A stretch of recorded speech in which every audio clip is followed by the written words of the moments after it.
Bismillahirrahmanirrahim. Assalamualaikum warahmatullahi wabarakatuh. Baik, kami dari kelompok 5 akan mempresentasikan makalah kami yang berjudul yaitu pengelolaan hasil penilaian.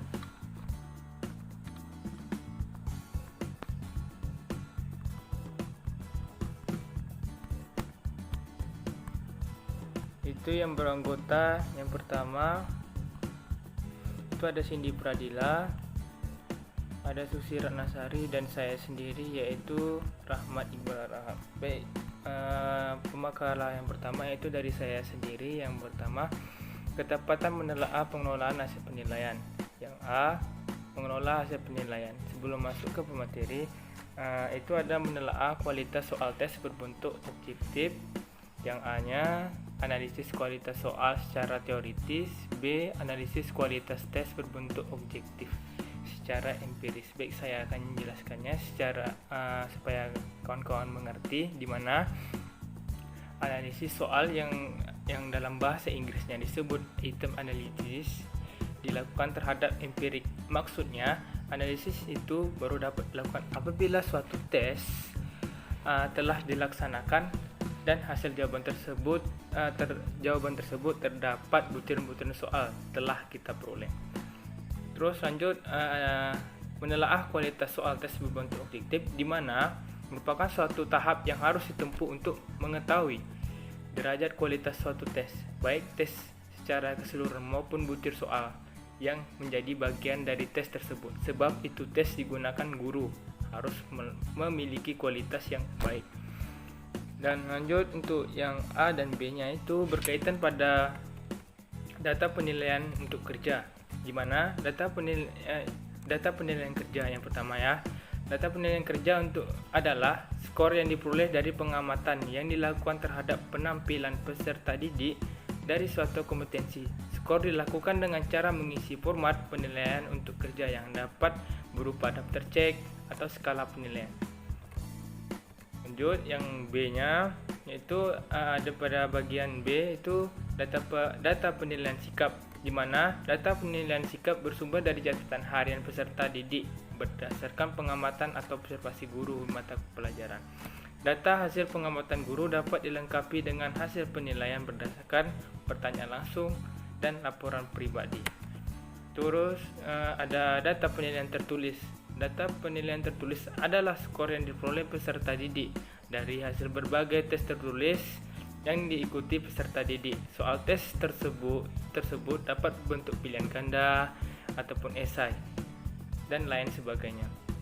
Maka dari itu, dari analisis kualitas soal secara teoritis ataupun objektif secara empiris itu sudah dirangkum oleh seorang guru, sudah ada di kepalanya itu untuk memperoleh peserta didik yang lebih baik lagi. Maka dari itu, guru tersebut dapat menilai kerja dari siswanya, data penilaian sikapnya sehari-harinya, data penilaian tertulisnya, dan lain sebagainya.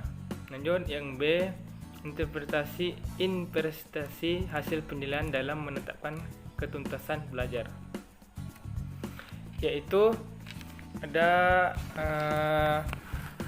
penilaian dilakukan untuk menentukan apakah peserta didik telah berhasil menguasai suatu kompetensi mengacu ke indikator. Jadi apakah dari suatu peserta didik yang kita ajarkan itu betul-betulkah dia menguasai apa yang kita ajarkan kepada dia. Penilaian dilakukan pada waktu pembelajaran atau setelah pembelajaran langsung. Jadi saat kita mau ngetesnya itu dalam pembelajaran atau sesudah pembelajaran. Sebuah indikator dapat dijaring dengan beberapa soal atau tugas. Jadi beberapa soal atau tes yang kita ajukan kepada peserta didik, maka dari situ kita akan tahu seberapa kemampuan siswa ataupun anak murid didik kita yang kita ajarkan. Mampukah dia, pahamkah dia, atau lain sebagainya. Mungkin dari saya itu, lebih kurang mohon maaf. Wassalamualaikum warahmatullahi wabarakatuh. Baiklah, yang selanjutnya yaitu menelaah kualitas soal tes berbentuk objektif. Dimaksudkan untuk mengetahui apakah materi yang diujikan sudah sesuai dengan kompetensi atau hasil belajar yang ditetapkan, dan apakah materi soal sudah sesuai dengan tingkat atau jenjang kemampuan berpikir peserta tes, serta apakah kunci jawaban sudah sesuai atau belum. Baiklah, lanjut. Analisis kualitas soal secara teoritis. Yang materi, yang pertama yaitu butir harus sesuai dengan indikator yang ditetapkan. Maksudnya yaitu butir soal yang disajikan harus sesuai dengan indikator-indikator yang telah dipelajari oleh peserta tes.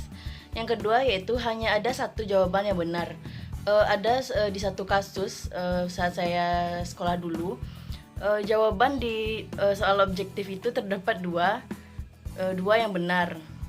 Maka dalam pembuatan soal harus dengan teliti pembuatannya agar tidak memiliki jawaban yang dua. Yang selanjutnya yaitu konstruksi. Yang pertama, pokok soal harus dirumuskan secara jelas.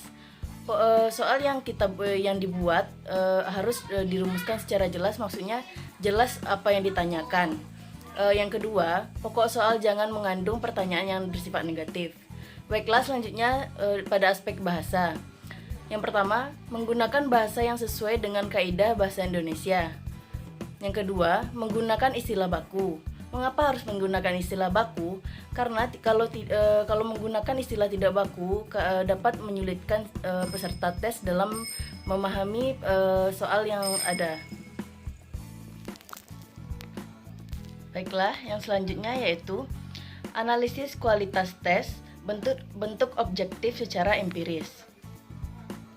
Yang pertama yaitu tingkat kesukarannya, yang kedua daya beda, yang ketiga alternatif pilihan jawaban.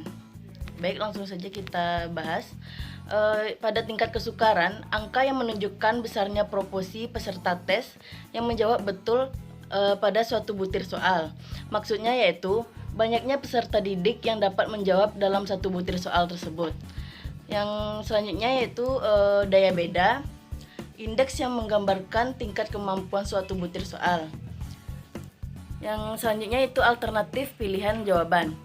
Memiliki 4 atau 5 alternatif pilihan jawaban di mana salah satu alternatif jawabannya benar.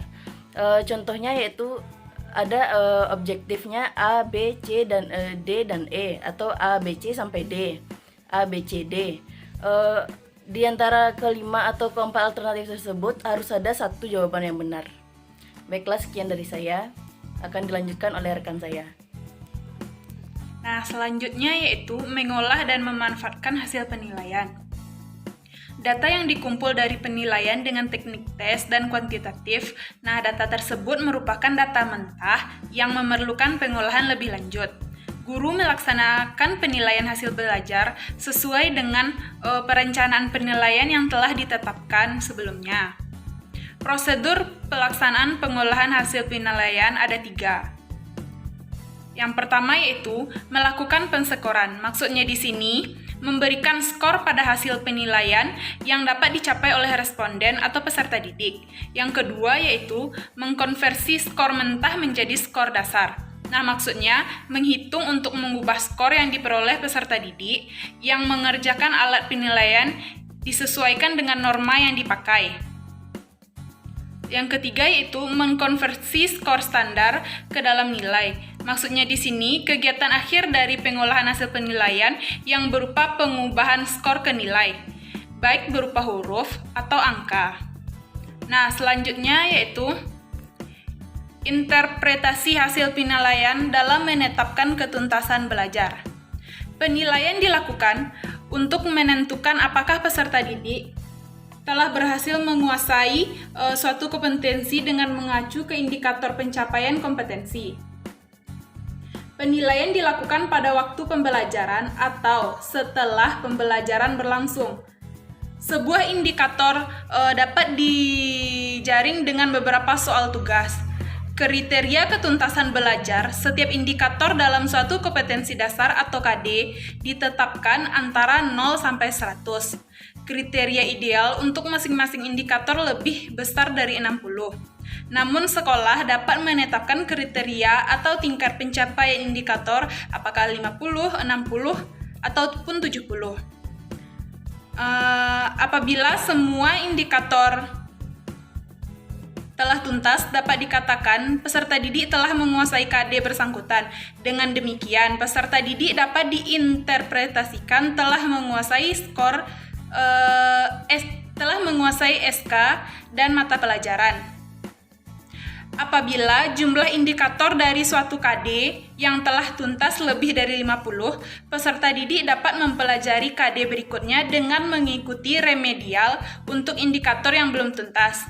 Sebaliknya, apabila nilai indikator dari suatu KD lebih kecil dari kriteria ketuntasan, dapat dikatakan peserta didik itu belum menuntaskan indikator itu. Nah, apabila jumlah indikator dari suatu KD yang belum tuntas sama atau lebih dari 50 peserta didik belum dapat mempelajari KD berikutnya. Nah, jadi contoh dari interpretasi hasil penilaian dalam menetapkan ketuntasan belajar bisa teman-teman lihat di makalah, yaitu contoh perhitungan nilai kompetensi dasar dan ketuntasan belajar pada suatu mata pelajaran. Sekian dari saya. Assalamualaikum warahmatullahi wabarakatuh.